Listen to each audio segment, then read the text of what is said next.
जब भी आप पहली गाड़ी अपनी खरीदते हैं ना, वो पहली गाड़ी आपके दिल में बहुत ही एक स्पेशल प्लेस रखती है।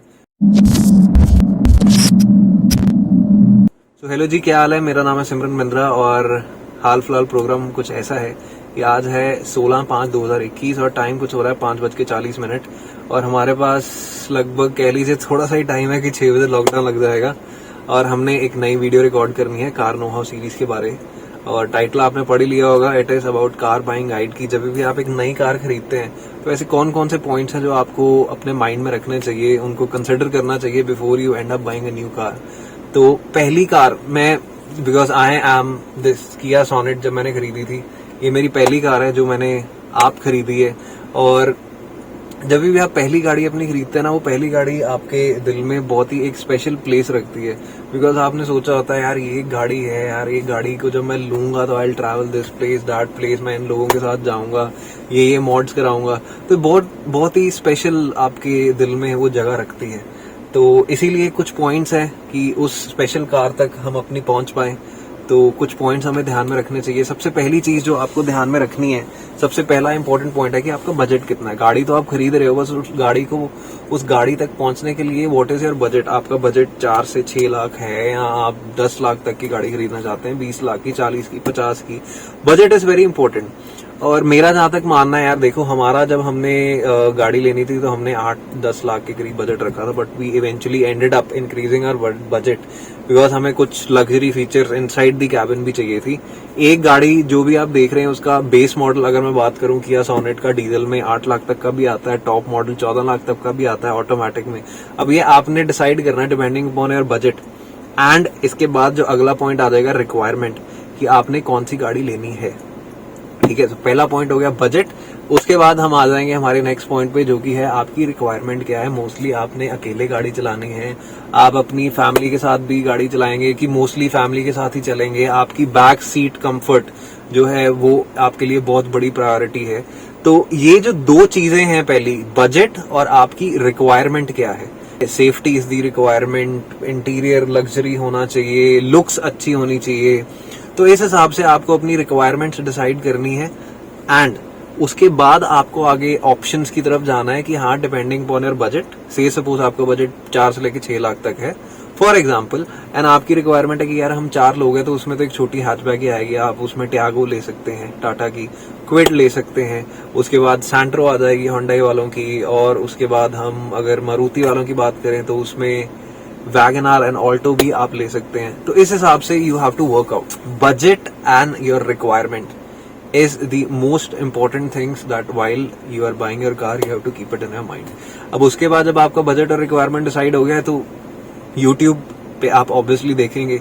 अब मैं ये कहूंगा यार, देखो YouTube पे ना बहुत सारी वीडियोस है, ठीक है। अब ऑब्वियसली जो कंटेंट क्रिएटर्स हैं और कंपनी जब उनको अप्रोच करती है तो ये तो चाहेंगे नहीं, ठीक है, कंपनी वाले की नेगेटिव पॉइंट्स कंटेंट क्रिएटर उनके बताएं। बहुत ही कम कंटेंट क्रिएटर्स हैं जो नेगेटिव पॉइंट भी आपको बताते हैं। आपने YouTube से जो भी वीडियो देखनी है, जिस भी कार की वीडियो देखनी है, उसको आप जो कंटेंट क्रिएटर आपको बता रहा है उसको पत्थर पे लकीर मत मानिए, ठीक है। आप उसको एक रेफरेंस की तरह लीजिए, आप उसमें से शॉर्टलिस्ट करेंगे। YouTube से क्या करना आपने ना, मतलब जब मैंने भी लेनी थी मैंने भी बहुत सारी गाड़ियां देखी थी, ठीक है, बट इवेंचुअली आपने उनकी बात को ट्रू नहीं मानना। You can consider it, you can keep it in your mind, but eventually you yourself, आपको खुद जाना है, गाड़ी चला के देखना है, उसमें बैठ के देखना है, और फिर आपने अपने लिए डिसाइड करना है कि वो गाड़ी आपके लिए, आपकी रिक्वायरमेंट और बजट के हिसाब से सही है कि नहीं। सो YouTube जो ऑनलाइन प्लेटफॉर्म्स है, सिर्फ आप उन्हें अपने रेफरेंस के लिए रखिए। और उसके बाद जैसे आप सपोज कर लें कि आपने पहले बजट, रिक्वायरमेंट और उसके बाद आपने सारी अपनी ऑनलाइन जांच पड़ताल कर ली है, तो उसके बाद आप अपना टेस्ट राइड बुक कीजिए। देखिए कंपनी वालों ने गाड़ी बेचनी है, डीलरशिप वालों ने गाड़ी बेचनी है आपको, वो आपके घर तक आपको टेस्ट राइड देने आएंगे। तो आपको टेस्ट राइड करने के लिए बिल्कुल भी फिक्र नहीं करनी। You just have to like ring them up and just say कि भाई I am interested in buying this car, आप मेरे को टेस्ट राइड प्रोवाइड कीजिए। और अगला पॉइंट मैं इसमें ऐड कर दूं कि जब भी आपने टेस्ट राइड लेनी है ना, आपने ये नहीं हो सकता कि डीलरशिप के 2 बंदे आ रहे हैं टेस्ट राइड में, ठीक है, एक बंदा आ रहा है, कि आप हेजिटेट मत करो भाई, आपने लाखों में पैसे खर्चने, एक एक चीज आप अच्छे से चेक करो, ठीक है, आप अच्छे से गाड़ी चला के देखो। कई डीलरशिप वाले करते हैं कि भाई साहब आपने ये छोटा सा चक्कर लगाना है 2-3 किलोमीटर का, कई तो 2-3 किलोमीटर भी नहीं देते। It is your right because you are spending your hard earn money on a particular vehicle and you have proper rights कि आपने जितना चलाना, आपने अगर आधा घंटा तक 1 घंटा तक आपकी तसल्ली नहीं ना होती, आप उस गाड़ी को चलाइए। ठीक है, कोई ऑब्जेक्शन नहीं करेगा, उनको गाड़ी बेचनी है, नखरे करेंगे कोई बात नहीं, बट ये आपका हक बनता है कि आप गाड़ी को प्रॉपरली अंदर बाहर से चला के, बैठ के, एसी ऑन करके, एंटरटेनमेंट सिस्टम पीछे बैठ के आराम से आप उसे चेक कीजिए।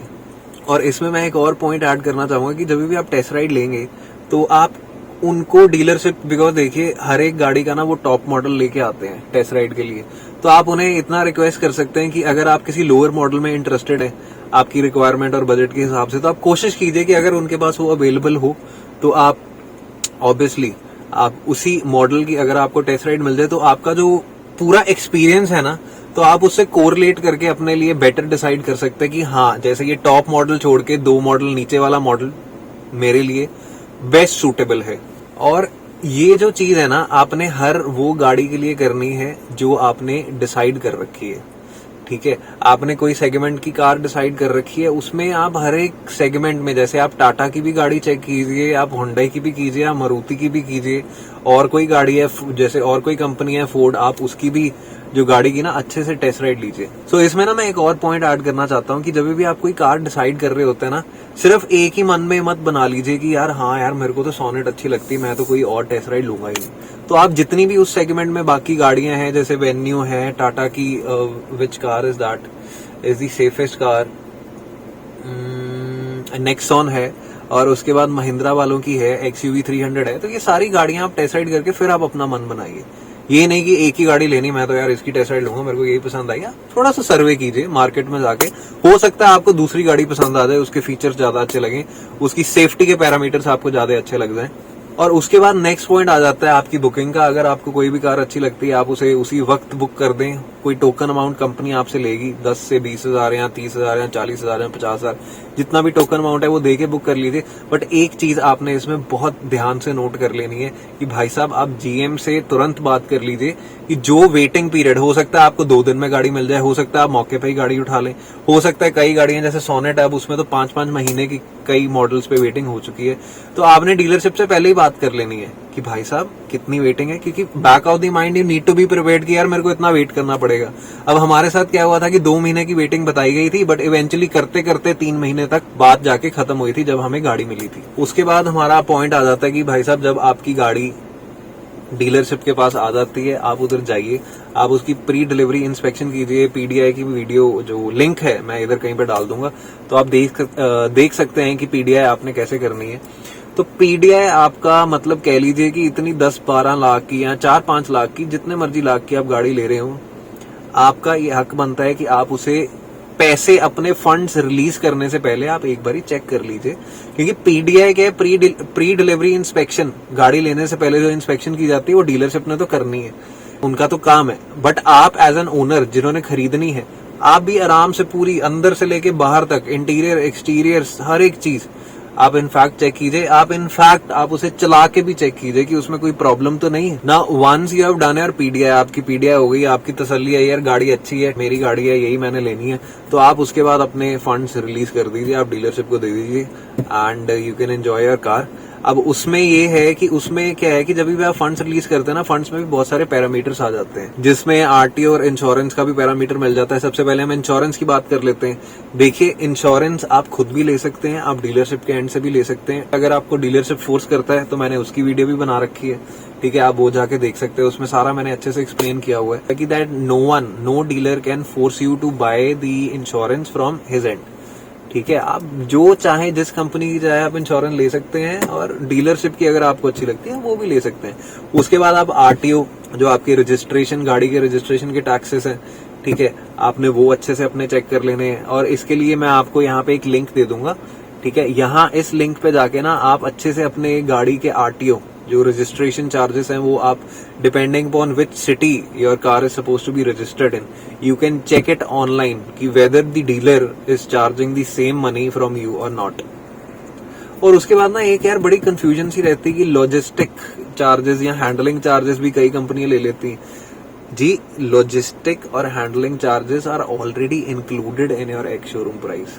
वो आपके एक्स शोरूम प्राइस में ऑलरेडी वो इंक्लूड करके जो मैन्युफैक्चरर है भेजता है। अगर आपके गाड़ी की एक्स शोरूम प्राइस 10,19,000 है तो उसमें ऑलरेडी वो इंक्लूडेड है हैंडलिंग चार्जेस, तो आपको लेदा अलग से हैंडलिंग चार्जेस देने की कोई भी जरूरत नहीं है। और लास्ट में बात आ जाती है एसेसरीज की। देखिए, डीलरशिप से आप एसेसरी लेंगे, ऑब्वियसली थोड़ी सी वो कॉस्टली पड़ती है बिकॉज वो जेन्युइन एसेसरीज बेचते हैं। बट देखिए, मैट है तो वो सिर्फ मैट है, ठीक है। आपको बाहर आप जाएंगे मार्केट में, वहां पे भी मिल जाएगा, वहां पे आधे रेट में मिल जाएगा। डीलरशिप उसे थोड़ा सा प्रॉफिट मार्जिन गेन करने के लिए वो थोड़ा सा बढ़ा चढ़ा के बेचता है। तो ये आप पे डिपेंड करता है। अगर आपके पास टाइम है, आप अपनी गाड़ी लेके जाइए बाहर, बहुत सारी मार्केट्स आपको मिल जाएंगी बाहर, वहां से लीजिए। अगर आप डीलरशिप से लेना चाहते हैं, आप डीलरशिप से लीजिए। अगर आपका मन है कि आप कुछ पैसे बचाना चाहते हैं तो आप खुद थोड़ा सा पेन लेके बाहर मार्केट में सर्वे करके आप वहां से एसेसरीज अपनी फुल ऑन लगवा सकते हैं। तो यही सारी चीजें हैं जो हमें ख्याल रखनी चाहिए जब हम अपनी खुद की गाड़ी खरीद रहे हैं। एक और हमारा पॉइंट रह गया कि यार एक्सटेंडेड वारंटी लेनी चाहिए कि नहीं, आप पे है। मेरा ये मानना है यार, एक कंपनी कोई भी अगर गाड़ी निकाल रही है तो उसने अच्छे से रिसर्च कर रखी होती है कि वो 5 साल एटलीस्ट वो अच्छे से गाड़ी निकाल जाए। अगर तो आप इंसानों की तरह चला रहे हैं, अगर तो आपने हैवानों की तरह चलानी है तो फिर तो आप एक्सटेंडेड वारंटी जरूर लीजिए। बट अगर इंसानों की तरह चलानी है तो मेरे को नहीं लगता कि आपको एक्सटेंडेड वारंटी लेने की जरूरत है। इनफैक्ट मैंने भी अभी तक इसकी एक्सटेंडेड वारंटी किया कि नहीं ली, बिकॉज मेरे को पता है यार, मेरा पंजे पे पैर जाता है आराम से। इंसानों की तरह हमने गाड़ी चलानी है, भगानी नहीं है। लेट भले हो जाएंगे बट गाड़ी आराम से चलाएंगे। बाकी अगर आपके मन में थोड़ी सी भी शंका रहती है कि go for the extended warranty, there is no harm in going for the extended warranty, अगर आपने गाड़ी को लंबे रन के लिए रखना है। सो यहीं पे जी हम ये वाली वीडियो अपनी कंक्लूड करते हैं। मोटी मोटी चीजें कार बाइंग गाइड में, your requirement and your budget are the 2 important point जो आपको अपने मन में लेके चलने हैं जब भी आपने गाड़ी खरीदनी है। कभी भी अपनी किसी भी स्पेसिफिक मॉडल के पीछे अपने रिक्वायरमेंट को आप सेक्रीफाइस मत कीजिए। योर रिक्वायरमेंट इज योर की प्रायोरिटी, जो भी आपकी रिक्वायरमेंट है। बिकॉज अब गाड़ी ले लेते हैं, वो गाड़ी आपकी रिक्वायरमेंट ही सेटिस्फाई ना कर पाए, मैच ना कर पाए, तो वो गाड़ी लेने का कोई फायदा नहीं है। तो यहीं पे हम अपनी वीडियो कंक्लूड करते हैं। तो अगर ये वीडियो आपको अच्छी लगी हो तो आप लाइक करें, सब्सक्राइब करें, शेयर करें, कमेंट करें। एंड तब तक के लिए हंसते रहें और खुश रहें। बाय।